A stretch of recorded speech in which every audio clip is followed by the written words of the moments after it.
Once again, the Eagles come up against another formidable team, this time again in the AFC North. I would say maybe the second best challenge they faced this year, minus a player because George Pickens won't be out there. But they're a tough unit, especially on defense, opportunistic on that side of the ball. But, you kind of know, what they're going to do and what they're going to try to stop. Question is, with the issues that we've been dealing with lately, that I believe have been blown out of proportion to some extent, will that cause us to have some extra challenges, or I should say higher hurdles as far as those challenges go on offense and defense against the Steelers? We will see, and I'll be getting to this one late. Anyways, let's get started. What's up? It's your boy Cintron. Come back into another analysis. If I kid you not, that's my real name. Eagles, Steelers preview. 5 things to watch. Okay, so one caveat here, sub-thought. Will Lane Johnson, Jordan Mailata, and the Eagles O-line be able to keep TJ Watt and the Steelers pass rush under control? Let's look at it. So it's Lane Johnson and Jordan Mailata, the bookends, versus TJ Watt, Alex Highsmith, Nick Herbig, and Preston Smith. And this is a good quadra of pass rushers, not including the interior, which we'll get to in a second. But TJ Watt has 106 sacks. And, he's had almost around 20, 2 times, the top pass rushing outputs. He has, top 15, he has 2 of them. 22 and a half to tie the pass rushing record that is currently held by him, one other individual, and I think J.J. Watt and Strahan. So good company to keep. He's a twitchy guy, very athletic. But all that to say, he mostly rushes off of Lane Johnson's side, and I believe Lane Johnson will shut him down like he does most guys. I mean, I'm not saying he won't struggle, but he just set him and forget him on that side. He's the easy bake. But the question is, do they move him around, or do they, just staunchly keep him there and let Alex Highsmith and the others try to work their magic on the other side? Now, Jordan Mailata, he's graded out as the best, tackle in the league per PFF, Pro Football Focus, but you can maybe take some of their grades with, a grain of salt, but, he is one of the top 5 O tackles in the league right now, and he's still, pretty young. I think he's like 27, or, 27, so he still has quite a few, years left in his twilight, or his peak years. But Alex Highsmith, a very accomplished pass rusher. I think he had like 12 sacks last year. That being said, I don't expect, him to get the better of Jordan Mailata for the most part. It comes in, when they throw in the curveballs like Preston Smith and Nick Herbig, who should be starting on other teams, but, they're, being used as backups in rotation here in Pittsburgh. And, they don't lose that much when those guys, TJ Watt and Alex Highsmith, come off the field, although it's more noticeable with Watt. But a good problem for, the Pittsburgh Steelers to have. I'm more worried about the interior with Cam Hayward, him rushing against guys like, Cam Jurgens and Mekhi Becton, and as well as, I forget the young D tackle, Keanu Benton. He's, pretty athletic, and he pushes the pocket pretty well. So something to watch for, their interior pressure that they're able to, if they're able to mount, some during this game. Let's see, number 2 here, A.J. Brown and Devonta Smith versus the Steelers corners. So I'm not worried too much about Dante Jackson. Deontay Johnson, he got shipped out. Obviously on the Ravens. But I think Joey Porter Jr. is, he is a guy that has been called for so many penalties. I mean, just in one game, 5 penalties. I mean, it might have been 6, against the Bengals. I'm like, wow. And like 11 total in the year already. Was it like around 10 or half dozen or so last year? The guy, heavily penalized. He plays a physical brand of football. He's able to stick with all the guys, but he's very grabby. The number 1 corner, penalized either defensive holding or PI. Pass interference. Second behind him is Terry Arnold, who's a rookie. But hey, we got the better, corner out of the deal. People wanted him over Quinton Mitchell. Nobody's thinking like that right now. Anyways, back to the Pittsburgh Steelers. Dante Jackson has 5 picks. Misnomer though, he's very opportunistic with the balls and is in the air. He has very good athleticism. I think he ran a 4.32. Very fast, speedy corner, but diminutive. He fits more on Smith, but he can be had. So I look forward to. Sorry, I thought that was a mosquito. Seeing AJ Brown, who's very physical, go up against Porter, and hopefully draw some flags and get him some stuttering goes, wheel routes, double moves essentially. So we'll see and test his mettle hopefully. All right, the Eagles' run defense versus the Steelers' rush attack. I'm not too concerned with their main guy because he's like a very poor version of Derrick Henry. He runs like a lighter back, and it's like, bro, you are 240 pounds, Najee Harris. Why are you running like that? They do have a commitment to the run, as you see they're the number 2 team in run percentage behind us. So they do like to run the ball. That could work out with their play action run game. Trying to get you to bite. Russell Wilson does throw a pretty deep ball, but concerned who he's throwing to this game with George Pickens going to be out. That leaves Calvin Austin, Pat Freiermuth, who's a very good tight end.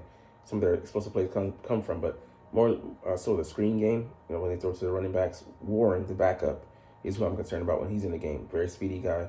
I think he ran in the 4.3s, and I forget the third string back, but all of them are pass catching backs, so they can lean on that. And like I said, running the short game, the quick game, and also like using Russell Wilson using him as a dumping outlet. So if he doesn't get his first read, he'll dump it off to the guys. He's been good about that. But he doesn't care if it doesn't go for a first down. He's gonna get the ball out of his hands. He's gonna play on time. So or play according to his time. Even though it's not quite on time. All right, number 4, we're about the Eagles go feasting. Very good on the left side with Sayamalo and Dan Moore. Zach Frazier is a rookie, but he's been solid. Mason McCormick and Broderick Jones, 2 problem children. He's subbing in for a starter. And yeah, he's going to be going up against Jalen Carter, who's just made most guys look like fools this year, and that's going to be a tough task. It'll be interesting to see, what push we can get on the left side with Jordan Davis, going up against these 2 guys. Isaac, he's very disciplined, very technically sound guy, but Dan Moore, I would say he shouldn't be able to control, Josh Sweat. It should be a good battle, but I do like his Sweat's chances to get some pressure, maybe get a sack or 2. Broderick Jones giving up 8 sacks, and he's been heavily penalized with 9 penalties. Yeah, a feast for Nolan Smith, but we'll see if he's able to take advantage of his former teammate. All right, let's get to the other side of things. So we're gonna look at things from the opposite side of the tracks. So this is the Keystone State, a battle for the state of Pennsylvania. Our souls are our state. It ain't that heavy, but Eagles Steelers game preview, 5 questions and answers with a Week 15 enemy. So looking at things from their perspective.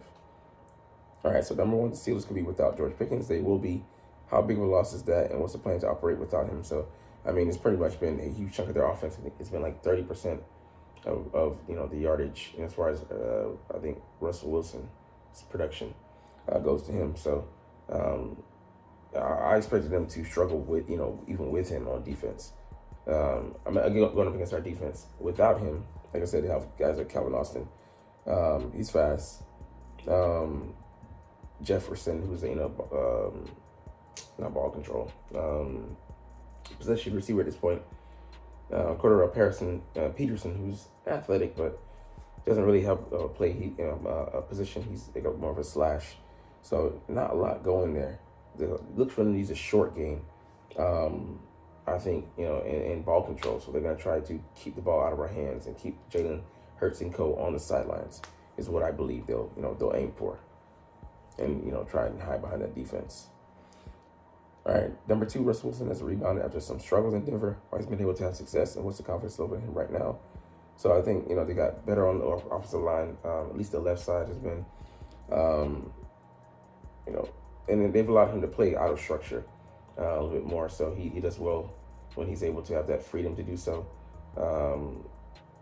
And he's likes to be back. So that calf injury that was nagging him has gotten better, giving him a little bit more, revisionist history, not revision, revisiting history of his legs, in Seattle. So not quite the athlete that he used to be, but that being said, he can still buy time and can hurt you. So the third quarterback in a row we're facing that, uses his mobility for the good of staying ahead of the sticks. All right, number 3, Pittsburgh leads the league in takeaways. What makes the Steelers defense so good, besides just TJ Watt being awesome? So those guys I mentioned before, they're just opportunistic. So Nate Herbert, 3 straight games with a forced fumble. He's not even sneaky athletic. He's just a sneaky solid player. Like, damn, they have a guy like this and he's a backup. Yeah. Cam Hayward crashed in the pocket from the inside, and he's in experience. He has 8 sacks in the year, so he's 35, but he's playing kind of like a resurgent, a recent years resurgent guy, but like a BG was playing before he went down, unfortunately, with that triceps injury. Patrick Queen, sideline linebacker. You think the Ravens miss him? They do. They look like a completely different defense with only Roquan Smith and a greenhorn in Trent Simpson. So, I mean, that's huge. Having 2 guys like that you can trust. It's like the Ravens defense was us last year with Patrick Queen and Roquan Smith roaming in the middle. Deontay Jackson's been opportunistic, but I just think, these guys have been opportunistic. And Joey Porter Jr., despite his struggles, he does have, good coverage ability. Just don't let him get, too caught up in the deep ball. Deshaun Elliott's solid. We're lucky we don't have to face him this week. Such a strong tackler, physical guy. Fitzpatrick patrols very nicely. Very good safety. One of the best in the league. But the aggregate of talent, at all levels, is why that they have such a good, solid, competent defense. Now they're number 1, I think, run defense in the league. Could be, or they're top 5. But anyways, I mean, they're pretty damn good. Number 4, what's one matchup you especially like in the Steelers' favor and that you think favors the Eagles? So for me, the Eagles, I think our receivers going up against their DBs, like I said, one's been opportunistic, but I don't think he's that level of player, despite his the picks he has, and the other being a physical guy who can be taken advantage of by making him question his assignment, planting doubt in his mind, and then taking advantage of his lack of eye discipline.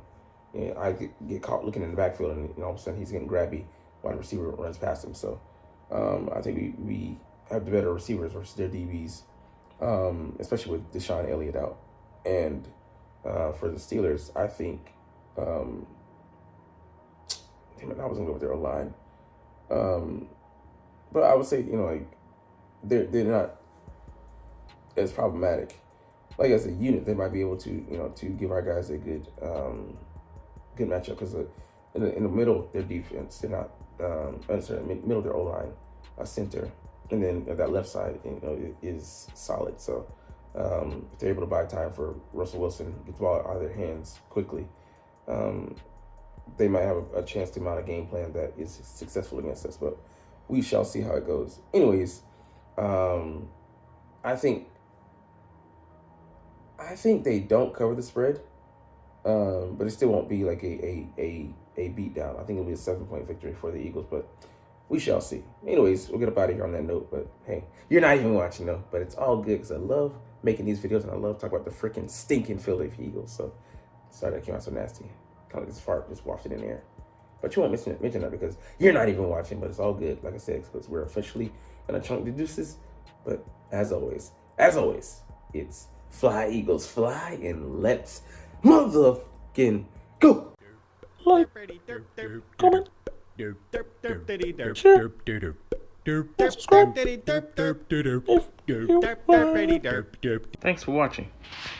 Check me out at Cintron Anime, Cintron Life, or Cintron Laughs, or other social media.